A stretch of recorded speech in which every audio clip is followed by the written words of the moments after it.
दोस्तों, स्वागत है आप सभी का हमारे चैनल में। अगर आप हमारी चैनलों पहली बार आए हो तो हमारे चैनल को सब्सक्राइब करके राइट वाले बेल आइकन को जरूर प्रेस करें। मंजरी झुक जाती है या तुलसी के कुंडे में जो मिट्टी है उसमें फफूंद पड़ जाती है।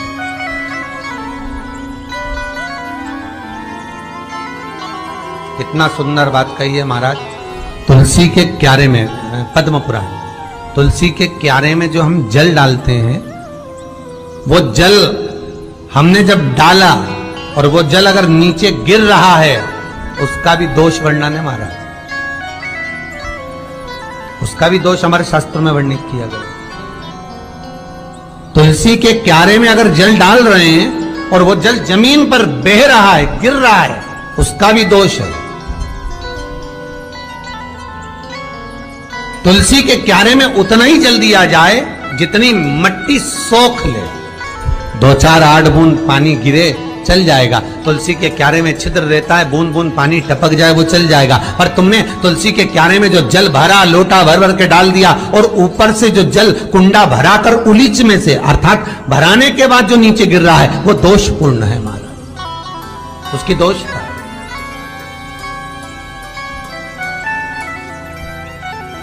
वो दोष ले लिया। तो लक्ष्मी से माता पार्वती जी कह रही हैं कि दूसरा क्रम है घर में वैभव, लक्ष्मी, संपदा, प्रतिष्ठा, यश, आरोग्य को पाने के लिए तुलसी के क्यारे की आराधना, तुलसी के कुंड को नमन करना। तीसरा क्रम कहा, घर में चाहे नल लगा हो, चाहे आरओ का प्लांट लगा हो, पानी का, घर में छोटा छोटा आरओ प्लांट लगा हो,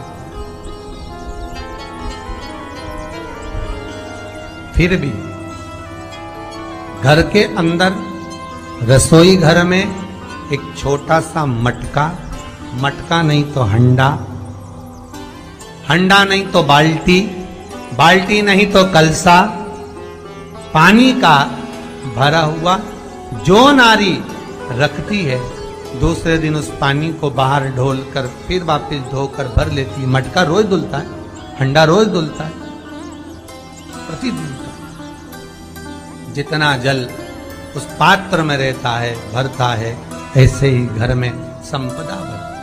3 क्रम। चौथा,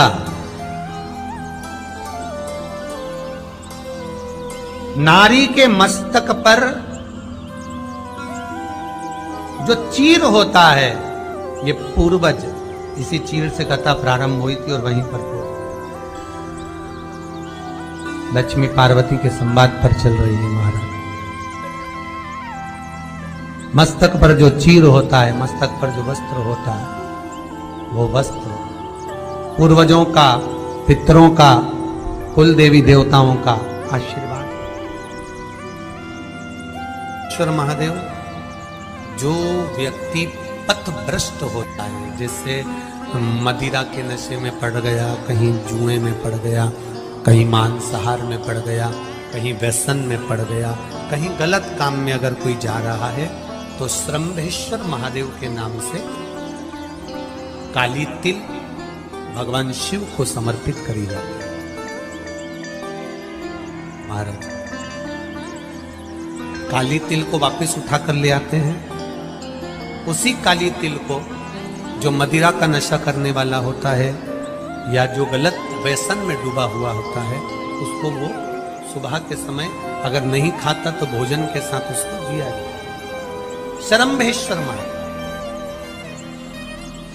एक बेलपत्री का भी बहुत अच्छा प्रयोग है श्रम्भेश्वर महादेव का।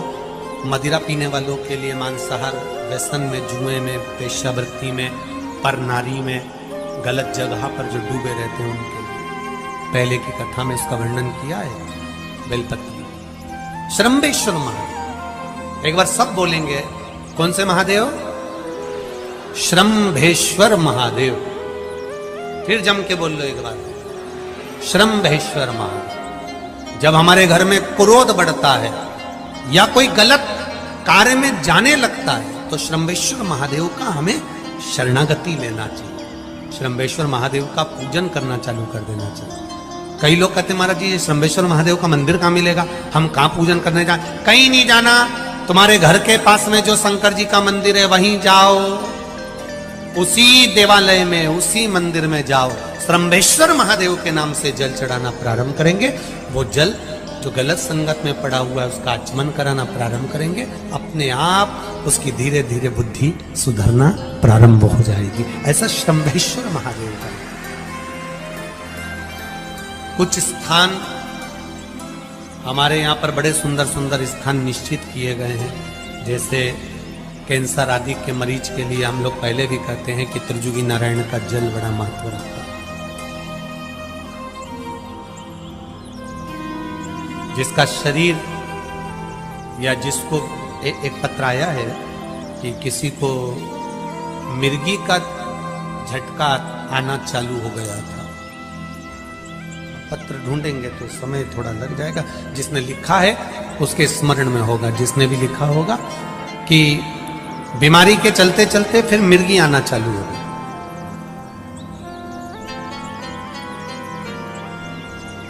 जिसने भी लिखा है वो दोनों हाथ एक बार हिला देना, जिसके लिए भी लिखा होगा वो इतना ध्यान नहीं आ रहा। तो उनको मिर्गी का झटका आना प्रारंभ हुआ। अब मिर्गी का झटका आना प्रारंभ हुआ, कई महीने निकल गए, मिर्गी के झटके बंद नहीं हुए। तब उन्होंने पत्र में लिखा है कि श्रम्भेश्वर महादेव का आपने जो वर्णन करा था 31 बेलपत्र वाला, गुरुजी हमने वो 31 बेलपत्र वाला प्रयोग करना प्रारंभ करा और उन्होंने पत्र में लिखा है कि मिर्गी के झटके भी बाबा की कृपा से ठीक हो गए हैं, अब कोई झटके उनको आ नहीं। श्रम्भेश्वर महादेव का जो वर्णन है, श्रम्भेश्वर महादेव का जो गुणगान है, ये कोई साधारण नहीं है। शिव महापुराण में भागवत के प्रहलाद चरित्र को लाकर रखा गया है केवल श्रम्भेश्वर महादेव के प्रागट्य के लिए। ऐसा श्रम्भेश्वर महादेव का गुण। एक बार फिर आप लोग भूल ना जाओ, उसके लिए एक बार फिर से बोल लो, कौन से महादेव? श्रम्भेश्वर महादेव। ये श्रम्भेश्वर महादेव जैसे कुंदकेश्वर महादेव। कुंदकेश्वर महादेव का क्या काम है? माता पार्वती ने बिदल उत्पल को मारने के लिए जो कुंदुक फेंका था, वो कुंदुक भगवान शंकर के पांव में जाकर गिरा था, तो शिव जी का नाम कुंदकेश्वर हो गया था। जब हमारे यहाँ कोई दवाई नहीं लगती शरीर में, कोई कैंसर जैसा रोग हो गया, किडनी लीवर का रोग हो गया, या बीपी शुगर का रोग हो गया, शुगर लेवल में नहीं आ रही है, तो आप शंकर जी पे से जो बेलपत्र ला रहे हो कुंदकेश्वर महादेव के नाम से लाओ। दवाई खाओ, डॉक्टर को दिखाओ, सारी जांचें कराओ, डॉक्टर के अनुसार चलो, डॉक्टर जैसा बताए वैसा करो, पर उस दवाई को भी शिव जी से कहकर कि बाबा कुंदकेश्वर महादेव का नाम लेकर उस दवाई को भी हम कुंदकेश्वर महादेव का प्रसाद समझकर पाना प्रारंभ करो, धीरे धीरे आराम लगना प्रारंभ होगा।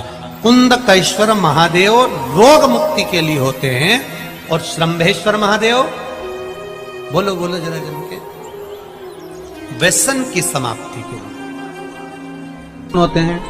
शंकर, दुर्गा जी, सूर्य नारायण भगवान, भगवान नारायण और गणेश जी, बस ये पंचायत। और परिवार में कौन कौन होते हैं? पार्वती, कार्तिकेय, गणेश, शिव, नंदी, ये परिवार। शिव पंचायत में केवल 5। और शायद इसीलिए शिव महापुराण की कथा में जो पंचायत का महत्व कहा गया, उस पंचायत में सूर्य की भागीदारी जो कही गई है कि एक बीता आपके यहाँ अगर कहीं पर आपने शिवलिंग का दर्शन करा हो, कहीं चट्टे पड़ गए, कहीं शरीर में दाने पड़ गए, पूरा चेहरा बेकार हो गया, पूरा शरीर बेकार हो गया, तो क्यों कहते हैं कि एक बीता जब पानी बह जाए, उस बहे पानी को हाथ का लेपन कर कर शरीर पर लगा लिया जाता है, शरीर ठीक होने लगता है। सूर्य का भाग वहां से चालू हो गया।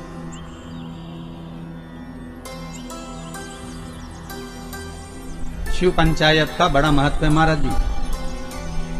अगर आप लोगों ने लिंग पुराण पढ़ी होगी या शिव महापुराण पढ़ी होगी तो उसका बड़ा महत्व है महाराज। कहते हैं में मक्खन का लेपन कर दो। काय का लेपन करना है? माखन का लेपन कर दो। और पांचों देवताओं के सामने चौमुखी 5 दिए लगाओ, 4 बत्ती के घी के, गाय के घी के, एक एक देवता के सामने एक एक दिया लगाओ पंचायत, और कामना कर कर वापिस लौट कर आ जाइए। वो केस विजयता अगर देगा तो आपके पक्ष में ही देगा, हार नहीं सकता। गन्ने का रस, गन्ने का रस जानते हो, ईख का रस, गन्ने का रस तुलसी जी के क्यारे में हाथ में लेकर 7 बार अपना नाम और गोत्र बोलकर छोड़ दो, जिंदगी में 3 साल में तो करोड़पति बनकर बैठ जाओगे, कभी लक्ष्मी की कमी नहीं आ सकती। और ध्यान देना, इसको अपनी जिंदगी में लिख कर रखना। शिव महापुराण की कथा कहती है, आपको सुख अनुभव हो जाएगा। कार्य से जिंदगी में कभी संपदा कम नहीं हो सकती, संपदा बढ़ती चली जाती है। संपदा घट नहीं सकती, बढ़ेगी पर घटेगी, कष्ट नहीं आ सकता, रोग बीमारी तकलीफ नहीं आ सकती। आपके लिए तो लाभदायक है, समझ लो ये कथा। शास्त्र कहता है कि जिसके घर में संपदा की कमी हो, पैसा आ ही नहीं रहा हो, सब दूर उलझ गया हो, बहुत टेंशन चल रहा हो, पंचमी तिथि के दिन गन्ने का रस, गन्ने का रस जानते हो, ईख का रस, गन्ने का रस तुलसी जी के क्यारे में हाथ में लेकर 7 बार अपना नाम और गोत्र बोलकर छोड़ दो, जिंदगी में 3 साल में तो करोड़पति बनकर बैठ जाओगे, कभी लक्ष्मी की कमी नहीं आ सकती। तैयारी में बैठे रहोगे कि फिर पंचमी तिथि आए, फिर मैं गन्ने का रस डाल। अगर रजोधर्म की अगर कोई बीमारी है, उससे जुड़ी हुई कोई बीमारी है, कहीं गांठ पड़ गई है, तो उसके लिए भी शिव महापुराण की कथा कहती है कि जो भी रुद्राक्ष आपके पास में हो सिद्ध करा हुआ, उस रुद्राक्ष का जो मंत्र 1 मुखी से 14 मुखी तक, रुद्राक्ष आपको देखना पड़ेगा कि आपके हाथ में कौन सा रुद्राक्ष आया है, 1 मुखी है, 14 मुखी है, 4 मुखी, 6 मुखी, 5 मुखी, जो भी रुद्राक्ष आपके हाथ में आया, उसका मंत्र पढ़कर उसको पानी में गला दीजिए तांबे के कलश में। सुबह सुबह उसका पानी पीना, उस मंत्र को पढ़कर चालू कर दो, शरीर में जो गांठ होगी वो धीरे धीरे गलना प्रारंभ हो जाएगी, गांठ गलना प्रारंभ हो जाएगा, और उसका सुख, उसका आनंद, शरीर का एक सुख अपने आप आनंद, आपको हृदय में प्रसन्नता, हृदय चित्त में आनंद की अनुभूति होने लगी, आनंद का भाव प्रकट हो जाए। महाराज पहले भी कहा, फिर कहते हैं, सबसे कठोर लोहा, लोहे से कठोर अग्नि, क्योंकि अग्नि लोहे को गला देती है, और अग्नि से कठोर होता है पानी, जो अग्नि को बुझा देता है, और पानी से कठोर होता है मनुष्य, जो लोटे में भर के डकार जाता है, और मनुष्य से ज्यादा कठोर होती है बीमारी, जो मनुष्य को ही निगल जाती है, और बीमारी से भी ज्यादा कठोर होता है मेरा कालो का काल महाकाल, जो बीमारी को ही निगल जाता है। अकाल मृत्यु वो मरे जो काम करे चंडाल का, और काल उसका क्या बिगाड़े जो भक्त हो महाकाल का। शंकर की उपासना करी है, शिव का स्मरण करा है, तो जीवन में सुख का भान तो रहेगा, आनंद की अनुभूति तो रहेगी। जिसका शरीर में कहीं चर्म रोग हो गया हो, चमड़ी सफेद पड़ गई हो, तो गाय के बछड़ा जब दूध पिए तो उसके फेन को चम्मच में उठा लो, निकाल लो, और पूर्णिमा की रात्रि को 12 बजे के लगभग में शरीर में उसको लगा लो, जहां दागे, और थोड़ी देर बैठ जाओ चंद्र की रोशनी के, थोड़ी देर बैठ जाओ, उसके बाद में फिर स्नान कर लो।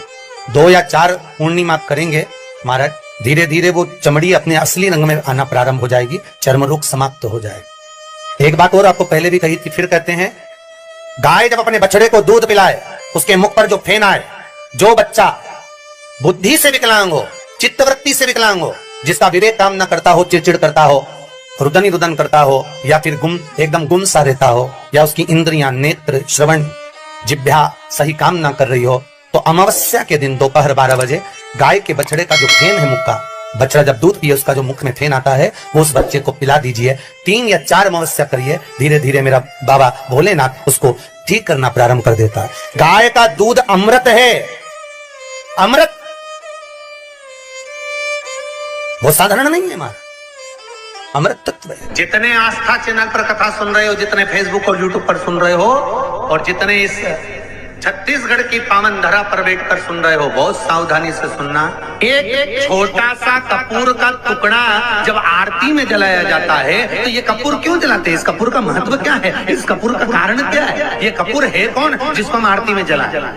क्या जरूरत इस कपूर को आरती में जलाने की? क्या जरूरत इसको यज्ञशाला में जलाने की? क्या जरूरत है इस कपूर को पूजन में जलाने की? स्वयं गुरु बाबा कहते हैं, यदि कोई आरती में, पूजन में, घर में एक कपूर का टुकड़ा आरती के बाद में जब समर्पित करेगा, तो उसको अश्वमेध यज्ञ का पुण्य प्राप्त हो जाएगा। अश्वमेध यज्ञ के पुण्य को पाने के लिए कपूर का टुकड़ा आज भी आरती में जलाया जाए। एक कपूर का टुकड़ा सुख का, इसीलिए हमारे यहाँ शास्त्र कहता है महाराज, जब आपको घर में अगर ऐसा लगने लगे कि 15 दिन से बहुत बेचैनी है, बहुत दुख तकलीफ लग रही है, कोई ना कोई बीमार पड़ रहा है, कुछ ना कुछ तकलीफें लग रही है, तो एक पीपल का पत्ता ले लो, उसके ऊपर एक कपूर का टुकड़ा ले लो, सारे घर में घुमाकर उसको दरवाजे के बीच मध्य में जलाकर रख दीजिए। थोड़ी सी देर 20 से 25 मिनट के अंदर मकान में एनर्जी वापस आ जाएगी, उस भवन में एनर्जी वापस प्राप्त हो जाएगी।